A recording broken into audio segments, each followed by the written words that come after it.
Kalau Anda hitung itu titik dua, Gibran mundur atau Prabowo dimundurkan.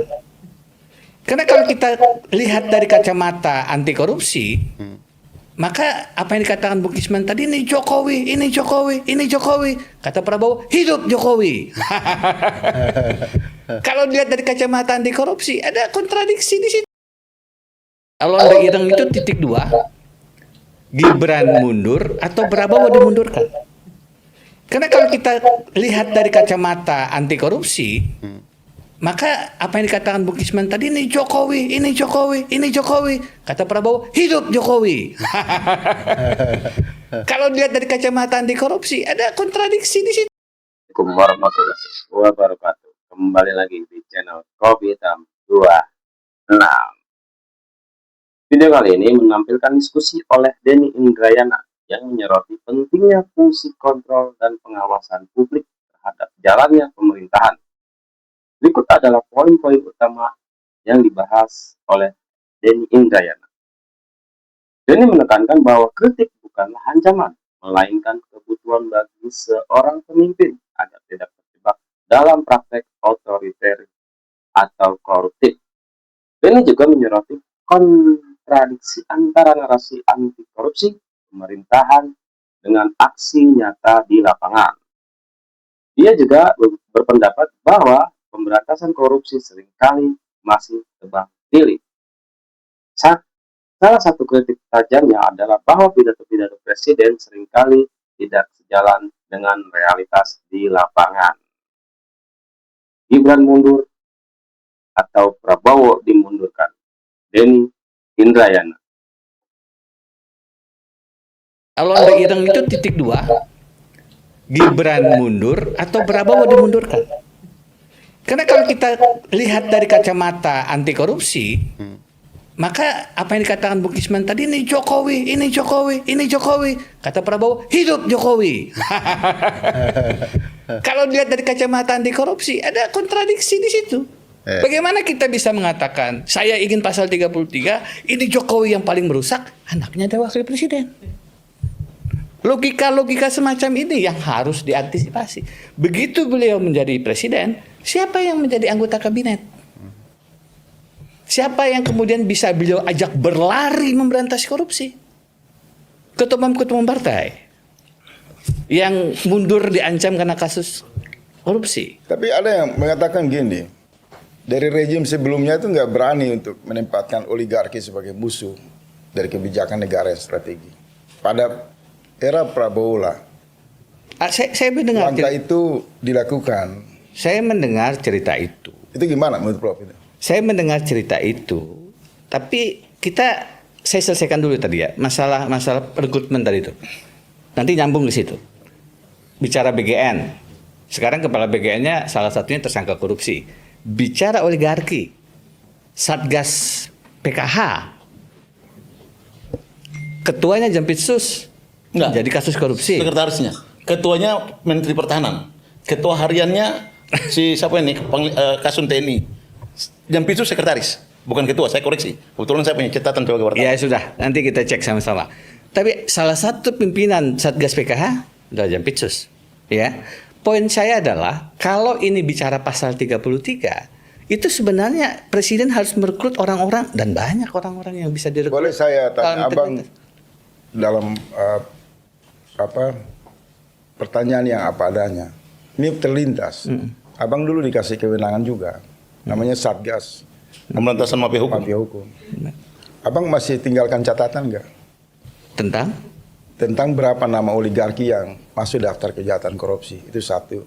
Yang kedua, Satgas itu dibuatkan di lingkar kekuasaan SBY. Kenapa baru sekarang diledakin? Kenapa tidak digunakan pada zaman Pak SBY? Satgas Pemberantasan Mafia Hukum. Apakah Satgas Mafia Pemberantasan Hukum era SBY itu karena gagal bekerja maka berakumulasi pada pemerintahan Prabowo? Ini pertanyaan mengevaluasi dari rejim. Fair. Kami mendirikan Satgas itu ketika Presiden masuk periode kedua dan beliau bilang 100 hari pertama saya mau masuk lebih dalam lagi. Belum selesai Kenapa nih. tidak? Saya mau kejar jawabannya karena saya salah satu pelaku yang mengawasi kebijakan SBY.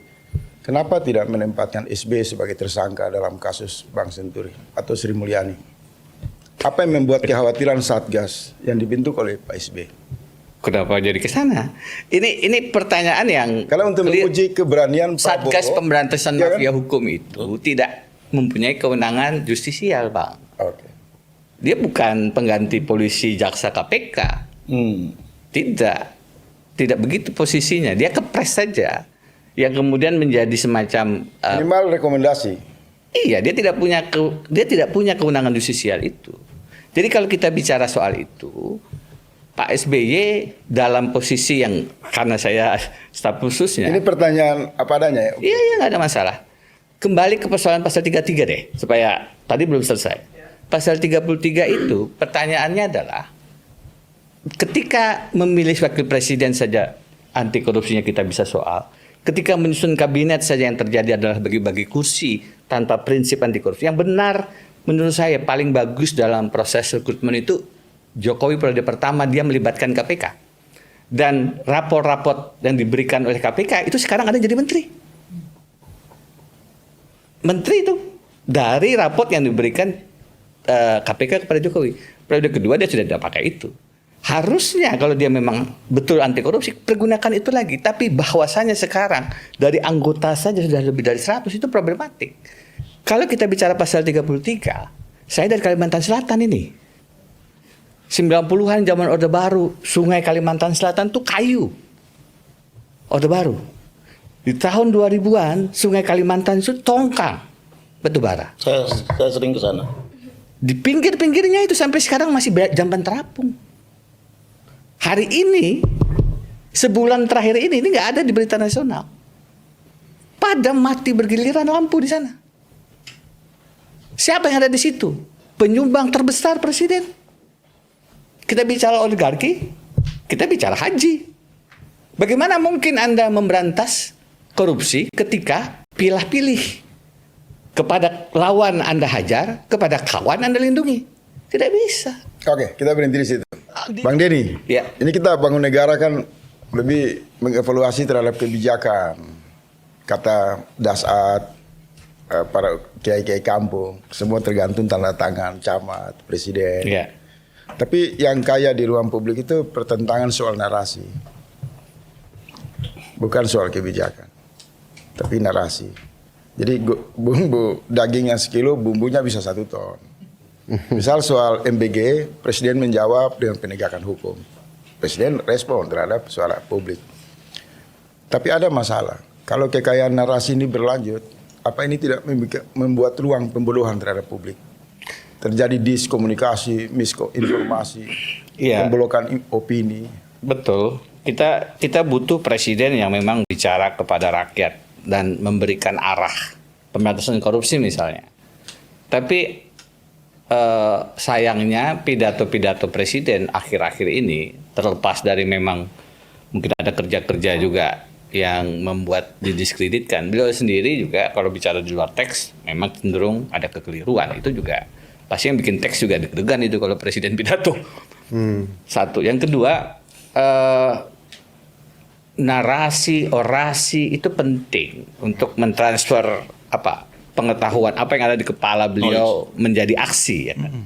Problemnya antara narasi dan orasi presiden dengan aksinya ini jaraknya kadang-kadang 180 derajat berbeda. Ketika beliau bicara kejar sampai ke Antartika, ternyata semua bilang di meme-meme Antartika aja itu. Dan saya rasa itu menjadi pertanyaan mendasar kepada Pak Prabowo. Saya bicara regulasi saja ya. Ketika dengan sangat cepat Undang-Undang TNI dan Undang-Undang Polri itu digolkan, Undang-Undang Aset Recovery itu, beliau bicara di hari buruh yang didatangi Jumhur dan kawan-kawan 1 Mei kira-kira setahun yang lalu. 2025. Setahun yang lalu. 2025. Dan sudah setahun kemudian yang terjadi adalah koalisinya yang menolak. Kenapa tidak bisa melakukan hal yang sama dengan menggalang koalisi anti korupsinya untuk menggolkan Undang-Undang Aset Recovery? Jangan kemudian